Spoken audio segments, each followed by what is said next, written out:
The millionaire came home earlier than expected and saw what his wife had done to his mother. The black SUV carrying Ethan Liu stopped in front of the glass tower rising through Manhattan like a blade piercing the night sky. Even at this late hour, the city glowed with the restless pulse of 1,000,000 electric veins.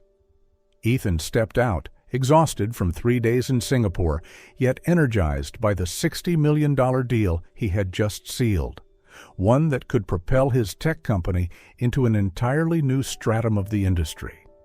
He pulled lightly at his collar, inhaling the cold, metallic air of New York. In his mind, he pictured his mother's gentle smile at the sound of his footsteps, and Madeline, his wife, walking out of the living room with a crystal wine glass, asking whether the trip had gone smoothly. He imagined a late dinner, warm conversation, and the three of them sitting by the panoramic windows, watching the lights scatter across the city like fallen stars. Their penthouse, perched on the 71st floor, was more than a home. It was a monument to the success Ethan believed he had built through years of effort and through the silent sacrifices his mother had once endured. Madeline curated every corner: abstract paintings, monochrome Italian furniture, impeccable cleanliness. It looked more like a gallery than a place where people lived. Ethan had always taken that as a sign of her refined taste. He entered the building through the private residence entrance and took the dedicated elevator straight up. Before unlocking the main door, he paused, letting a small smile soften his tired expression. He wanted to surprise them. Coming home was always the moment he longed most to see his mother. Mei Liu, 70 years old, had once been a respected literature lecturer at a renowned university in Shanghai. She had lectured on Tang Dynasty poetry, on the moon in classical literature, on the fracture between tradition and modernity. But when she immigrated to the United States at 45, so her son could have a broader future, she gave up all of it.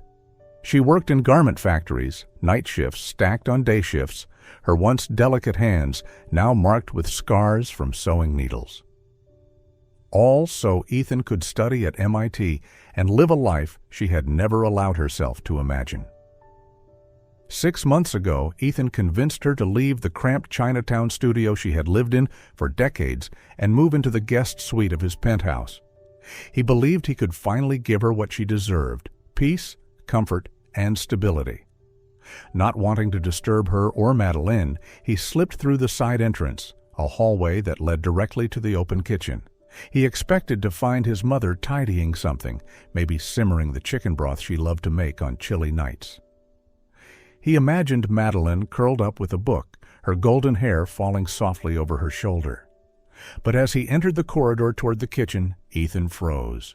Madeline's voice cut through the air, sharp, cold, honed like a blade fresh from the whetstone. "I told you already.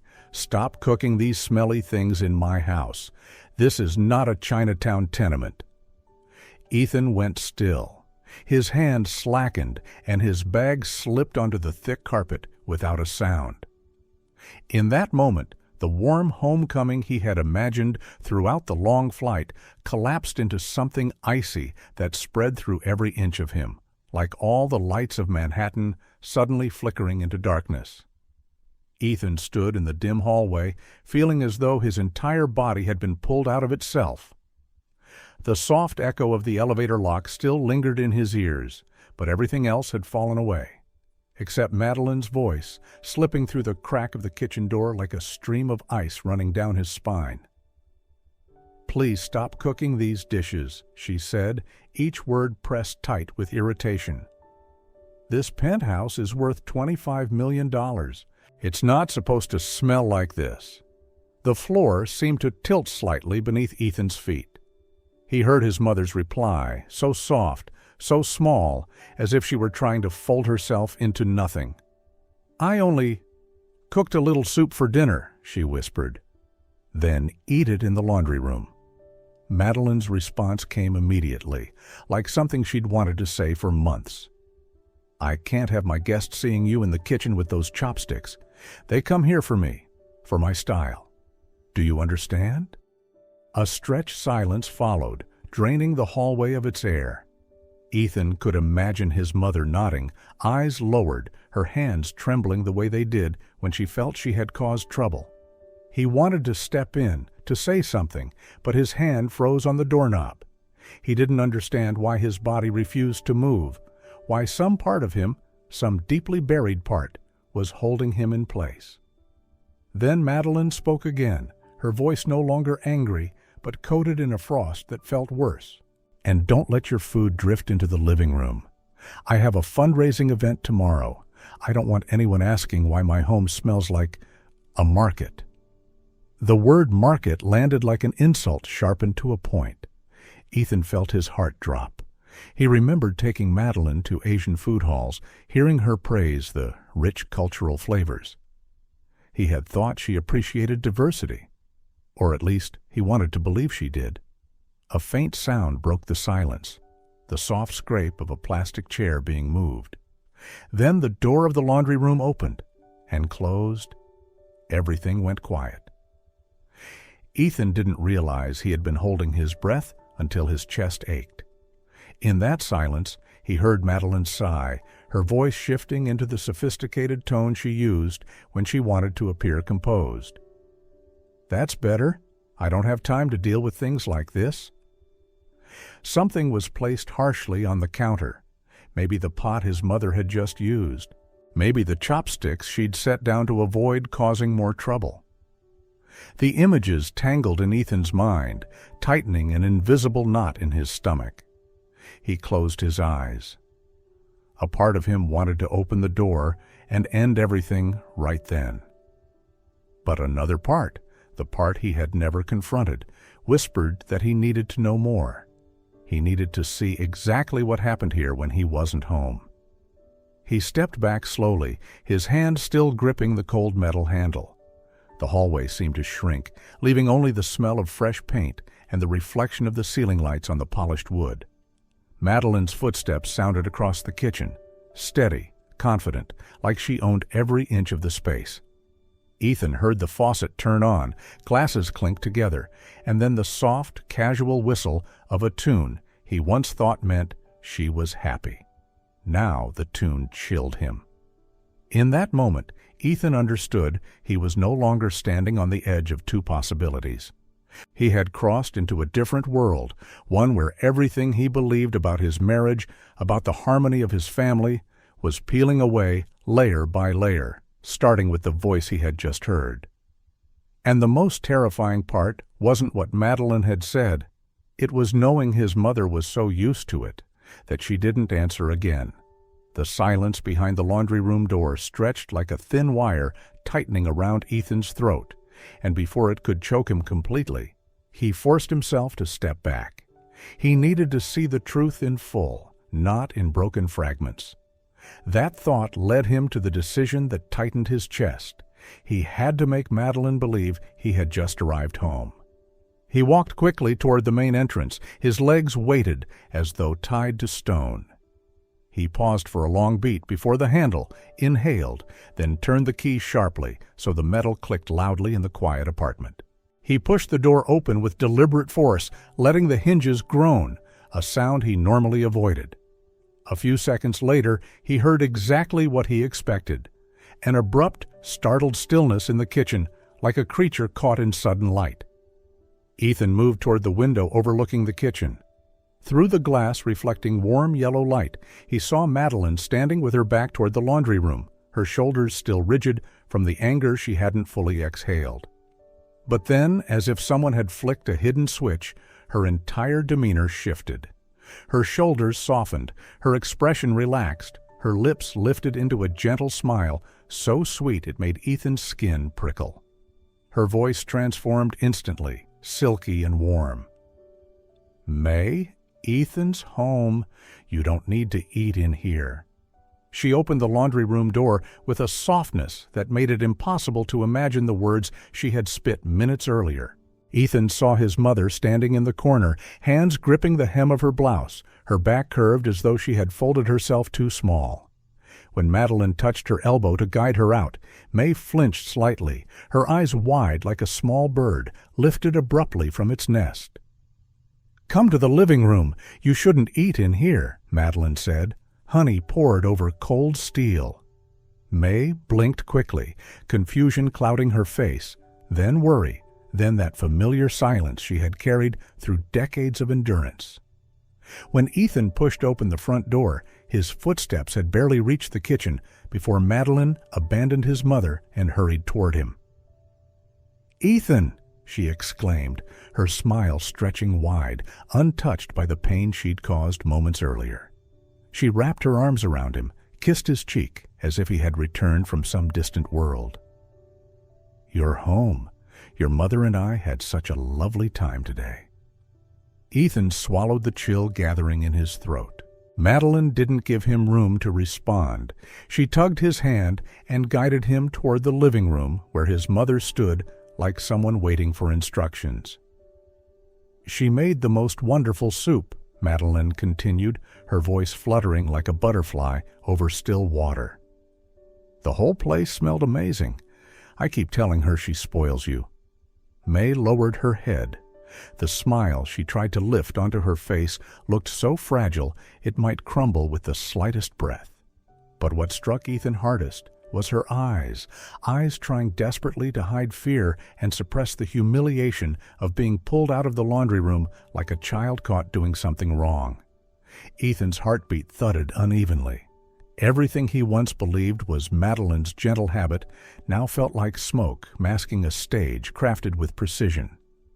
He watched her adjust a cushion behind his mother's back, performing care with a grace almost too natural. She had rehearsed this, perhaps every day while he was away. That night, Ethan lay motionless beside Madeline, listening to her calm, steady breathing. Once a comfort, now a sound that scraped against his skull like the tick of a relentless clock. Outside the glass wall, Manhattan glowed without rest, but inside him everything had sunk into a single, heavy truth. The life he trusted had been nothing but a performance, and Madeline had always been its most brilliant actress. At 2:45 in the morning, Ethan opened his eyes. He knew he couldn't lie still another second. He slipped out of bed quietly, stepping across the wooden floor he once chose for its silence. Now the silence felt suffocating. He walked to his office at the end of the hallway, the room always dim, yet now heavy, as though it sensed the truth it was about to expose. Ethan turned on his computer and opened the security system he had installed 2 years earlier, supposedly to keep his mother safe. When the interface appeared, he felt like he was stepping into a bottomless void. He fast-forwarded through the footage, the living room, kitchen, hallway. The first few hours were ordinary, his mother watering plants, tidying shelves, folding towels. Madeline passing through with her usual polished stride. Nothing alarming. Then, during a late afternoon when Ethan had been at the office, the colors on the screen shifted slightly, just enough movement to make him stop. Madeline stepped into the kitchen frame, her face carved in ice. May stood across from her, hands clasped, posture curled inward as if trying to become smaller. Ethan pressed play. Madeline's voice came through the tiny speaker, clear and sharp. "You don't belong here. Go back to where you came from." Then she shoved his mother toward the corner, not hard enough to knock her down, but enough that May had to catch herself against the wall. Ethan's blood froze. He fast-forwarded again, breath shallow. Another clip flickered on screen, his mother wrapping dumplings, each one shaped with slow, delicate care, the same gentleness she once used when grading her students' poetry. She smiled faintly, the quiet kind of smile that belongs only to someone doing something they love. When she turned away to get more dough, Madeline entered the frame like a shadow. She stared at the tray of dumplings, lips curling in disdain, and then swept the entire tray into the trash without a moment's hesitation. "Immigrant garbage," she said. May froze in the doorway, clutching the edge of her blouse. Tears welled and spilled down her cheeks, silent and trembling. She didn't step forward. She didn't speak. Ethan clapped a hand over his mouth to keep from gasping.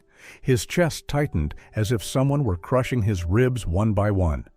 He saved each clip to the hard drive, his hands shaking so badly that the cursor jittered across the screen. And in that moment, Ethan understood something devastating. This was not irritation, not cultural mismatch, not difficult personalities. This was cruelty repeated again and again, premeditated, patterned, a cycle his mother had been trapped in every single day. And he had known nothing. Until now.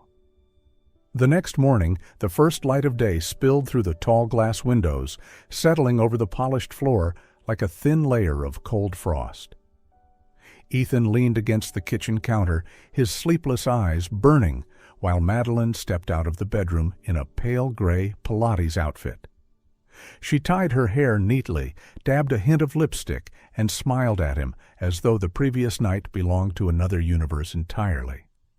"I'm heading out. My class starts at 8, she said, kissing his cheek before leaving. The door shut behind her, the click of the lock painfully sharp. Only when her footsteps faded completely did Ethan release a long breath. He had no room for hesitation. He needed to hear the truth from the one person who had seen everything, the woman who had spent years on the sidelines of this home, quietly cleaning the messes others created. Rosa Martinez was folding towels in the laundry room when he appeared at the doorway.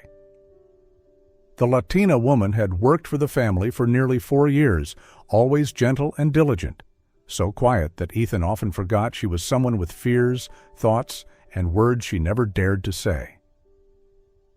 "Rosa," Ethan called softly, keeping his voice steady, "I need to ask you something about my mother." Rosa's hands froze mid-air. A white towel slipped to the floor. For a moment, she looked like she might run. "Mr. Ethan."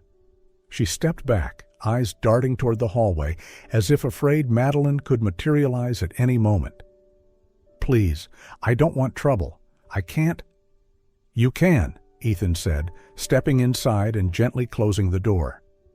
"You haven't done anything wrong. I just want the truth." Rosa bit her lip, her fingers curling into trembling fists. After a few seconds spent holding in what she could no longer hold, she broke. Tears spilled, not loud, but painfully stifled, the kind of crying that belonged to someone who had endured far too much in silence. "I'm sorry," she choked out. "I wanted to tell you so many times, but Mrs. Madeline said she'd fire me if I interfered." Ethan's chest tightened, but he stayed quiet, letting her speak. She called your mother the Asian burden," Rosa said, voice shaking. "She complained about immigrants, said they were ruining America." Each word stabbed Ethan deeper. "She made your mother eat alone in this laundry room, never let her sit at the table. And the food your mother cooked? She said it smelled like the scent of poverty." Rosa covered her face, ashamed to repeat what she had heard. "I'm so sorry. I should have told you sooner." Ethan rested a steady hand on her shoulder. "It's not your fault. Thank you for telling me." In that moment, everything snapped into clarity like a fresh, merciless cut. No more ambiguity, no more excuses he had used to comfort himself. His mother had been mistreated, belittled, humiliated, inside the very home he begged her to move into. And Madeline wasn't just cruel, she had hidden everything, systematically, repeatedly, intentionally. Now Ethan could no longer look away. The truth stood in front of him, impossible to escape. Rosa's trembling words were still echoing in Ethan's mind as he stepped out of the laundry room, clinging to the air, clinging to his skin, refusing to leave. The truth he was now forced to face felt enormous, shadowed, like something that had always stood behind him, waiting for the moment he finally turned around. And now that it had taken shape, he knew he couldn't stop here. If Madeline was capable of what he had already seen, then what else had she done when no one was watching? That thought followed him for the rest of the day, heavy as a weight pressing on his ribs. And when evening came, when Madeline stepped out of the shower with steam still clinging to her skin, when she casually asked whether he preferred tea or wine, when she behaved as if the world had always been gentle and civilized, Ethan knew he had to do something he never thought he would: check her phone. He waited until Madeline returned to the bathroom to apply her skincare, the sound of running water marking a small, precious window of time. Her phone lay on the bedside table, unlocked, because she had never imagined Ethan would need to see anything inside. His fingers trembled as he swiped up. Messages appeared instantly, each line a thorn driving into his eyes. It was a private group chat between Madeline and her wealthy friends, women who dined at Michelin restaurants, curated galleries, and never had to think about the hands cleaning their plates afterward. "Oh my God, your Asian mother-in-law looks like a cockroach. Those things are impossible to get rid of. The smell in your house the other night. I thought I was standing in some street market. Her English sounds like those outdated YouTube clips. I don't know how you tolerate it." Ethan couldn't believe what he was reading, but the next lines were even worse. "Just send her to a nursing home. Problem solved." Yeah, old immigrant ladies are a nightmare. And beneath them, Madeline's own words, each letter a needle she had stabbed into his mother for months. "I'm documenting signs of confusion. In a few more months, I'll convince Ethan to send her away. Even if she's fine, I just need him to think she can't take care of herself." Ethan felt cold water run down his spine. Not cold, paralyzing. He opened her notes app, and what he saw there was even more merciless. A list of fabricated observations, complete with dates.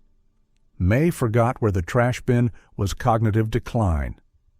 Slow response when I asked something, possible confusion. Doesn't want to sit in the living room, self-isolation tendencies. Eyes red while cooking emotional instability. But Ethan knew the truth behind every line. His mother stayed quiet, folded into herself, cried silently.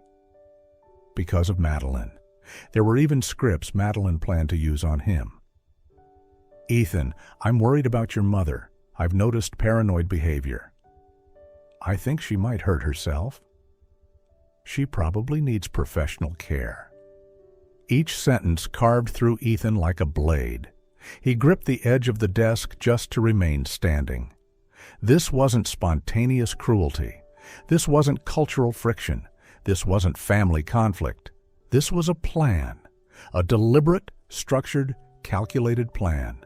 A plan to erase his mother from his life, step by step, leaving no trace. Ethan stepped back, the phone suddenly heavy, as if alive. The bedroom around him looked unfamiliar.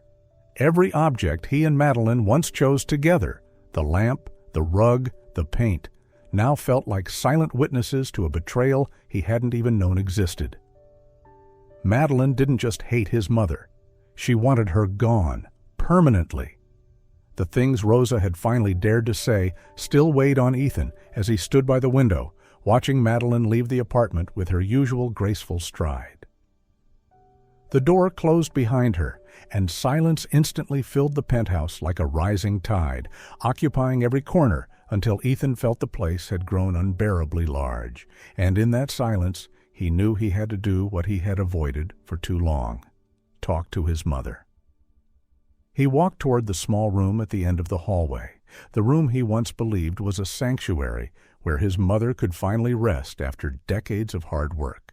But now the half-closed door felt like a boundary dividing two lives, the life he believed he had given her and the life she had actually lived. Ethan knocked softly. "Mom?" May looked up, her tired but gentle eyes warming at the sight of him. She was sitting at the small table, surrounded by colorful paper, folding crane after crane, lining them neatly like a flock preparing to fly. It was a habit she had carried from her teaching days, each crane a quiet wish for peace. "Ethan?" she smiled. "You're home early." He sat beside her, watching her slender hands crease the paper slowly, precisely, as if every hurt in life could be mended with patience. "I want to ask you something," Ethan said, steadying his voice. May nodded, still folding. "Are you happy living here?" She paused, just half a second, then smiled softly. "Yes, everything is good, my son." Ethan felt his heart sink. He knew that smile. It was the same smile she used whenever the factory boss yelled at her. The same smile she used when his teachers mocked his accent. The smile of someone swallowing pain so another person wouldn't have to. "Mom," Ethan inhaled, "has Madeline ever treated you badly?" This time, May froze. The paper in her hands crumpled slightly. The room seemed to slow down. She looked up, and in her eyes, Ethan saw something like a wound so old it no longer bled. And she smiled, sadly, painfully. "I don't want to ruin your marriage," she whispered. "I'm old.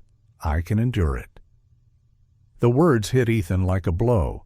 He opened his mouth, but before he could speak, she continued, her voice steady as if she had carried these thoughts for years. "I don't want people to think I'm that strict Asian mother-in-law who destroys her son's American dream." Her hands trembled as she folded another crane. Many families fall apart because of that. "No one gets to see you that way," Ethan said, voice breaking. "No one." May set the crane down. Morning light fell across her face, revealing lines he had never noticed. She looked directly at him, eyes deep, sad, but never bitter. "Family means sacrifice, Ethan." She said it softly, but the weight of a lifetime sat behind every word. "I sacrificed when you were young. Now I sacrifice to protect the life you built." Silence enveloped the room, broken only by the faint rustle of paper. And in that moment, Ethan understood, painfully, completely, that his mother's silence was never weakness, never fear. It was love, love without conditions, love he had never been brave enough to see. The air that evening was so dense, Ethan felt as though the walls of the penthouse were inching toward him, tightening around his lungs. He had spent all day trying to stay calm, but every time he remembered the paper cranes on his mother's table and the way she spoke with a voice soft as mist, anger surged through him like a rising tide. He knew the confrontation could not be delayed any longer. When Madeline entered the apartment, the click of her heels echoed sharply, a familiar sound that suddenly felt like the warning beat before a storm. She smiled, smoothing a strand of hair behind her ear after dinner with friends. But when her gaze met Ethan's unmoving silhouette in the living room, the smile faltered. "Ethan, how long have you been sitting there?" Her voice dipped, uncertain. "Is something wrong?" He didn't answer. He simply turned his laptop toward her. The screen lit up, casting a pale glow over her composed face, as though revealing another layer of her she never meant him to see. The first video began to play. Madeline in the kitchen, her cold stare, her hands pushing May into the corner, her voice, sharp, cutting, terrible. Ethan didn't look at the screen. He watched Madeline, her lips pressed together, eyes flickering once, calculating. "Ethan, don't exaggerate. These little incidents—" He clicked to the next video, the dumplings crashing into the trash. Her voice again. "This immigrant garbage doesn't deserve to be served." The muscles in Ethan's jaw tightened.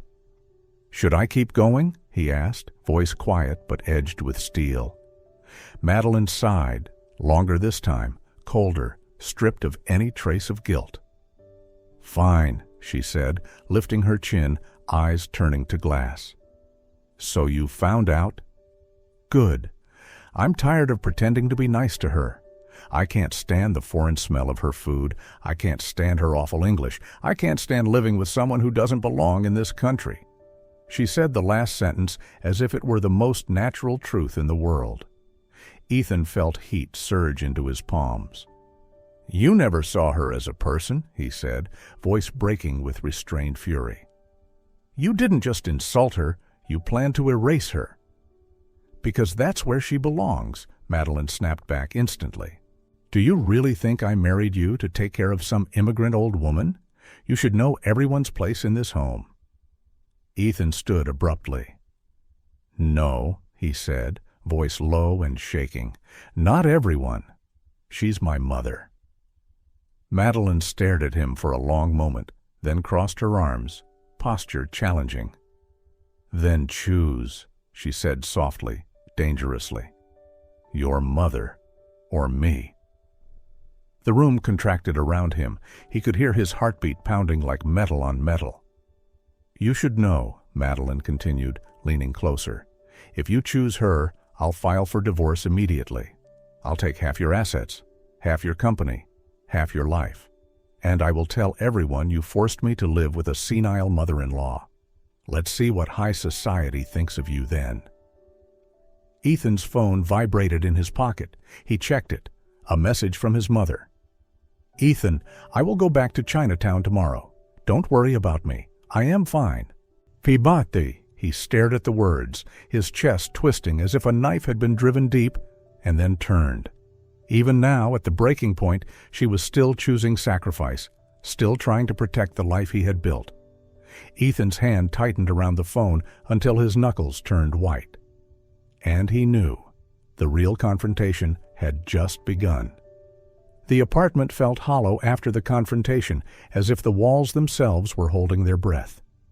Ethan stood in the hallway for a moment, still feeling the cold sting of his mother's message echoing inside his chest. He knew she meant every word. She would quietly leave, step aside, never burden anyone. And if he let that happen, the wound it left would never heal. He walked quickly toward the small room at the end of the hallway. The door was slightly open, and the warm yellow light revealed his mother's fragile silhouette. May was sitting on the bed with her old suitcase open in front of her, the same faded brown one she carried to America more than 20 years ago. The seams were frayed, the metal clasp loose, as worn as the years she had endured in a foreign land. She folded a sweater carefully and placed it inside.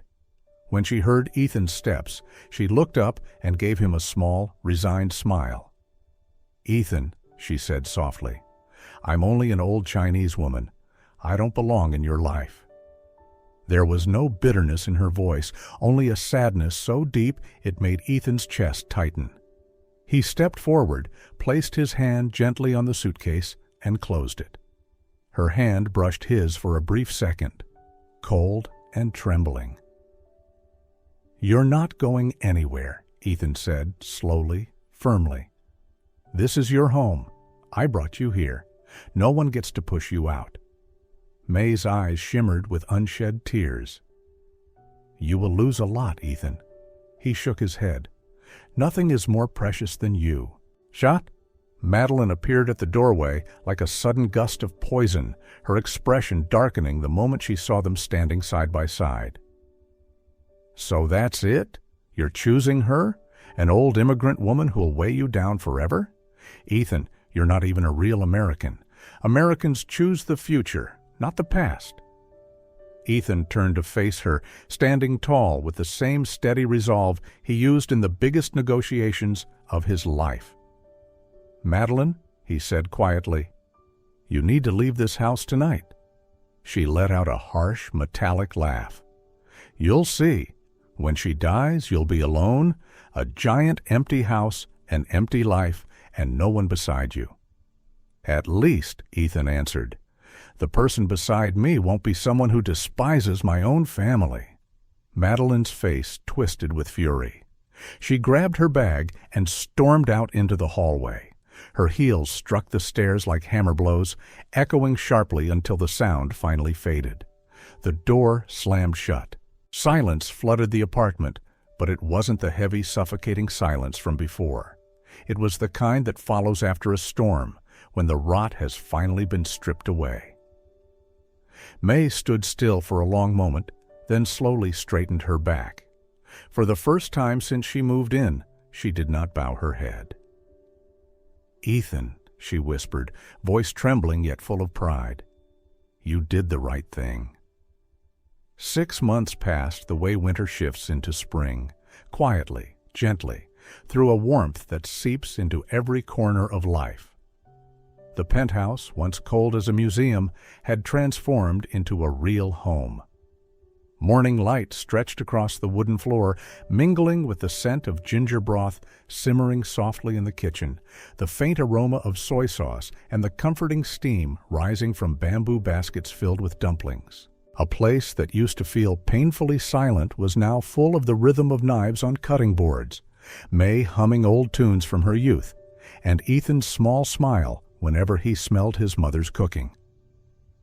Even Ethan's career changed in a way he hadn't expected. After a divorce louder than he wished but far less painful than he feared, clients came to him for a different reason. Not for money, not for connections.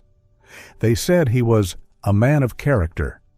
It made him chuckle every time because he realized he had forgotten where character begins, with a woman who folded 1,000 paper cranes wishing peace for him. And then Emily appeared on a warm afternoon at the Community Art Center. Kind eyes, a voice soft as feathers, a smile that warmed an entire room. She was an art teacher, guiding immigrant children through their first strokes of color, speaking both Mandarin and English effortlessly, as if she were born to bridge the two worlds Ethan had spent years struggling to balance. 3 months after they met, Ethan invited her to dinner. Emily arrived with a small bouquet and a warmth that seemed to brighten the entire kitchen. She spoke to May in fluent Mandarin, causing the older woman to laugh again and again.